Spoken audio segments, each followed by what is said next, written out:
बुढो, तपाईले मसँग धेरै कुरा लुकाइरहनु भएको छ।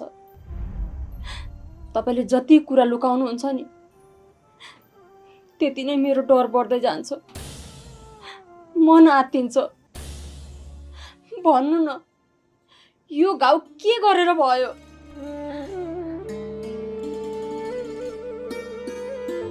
खासै त्यस्तो के होइन के?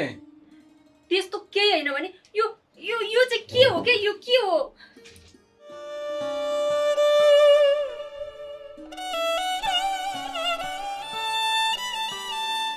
हेर्नु, तपाईले यस्तै व्यवहार गर्दै जानुभयो भने तपाईभन्दा बढी म बिरामी हुन्छु। भन्नु न, यो घाउ कसरी भयो?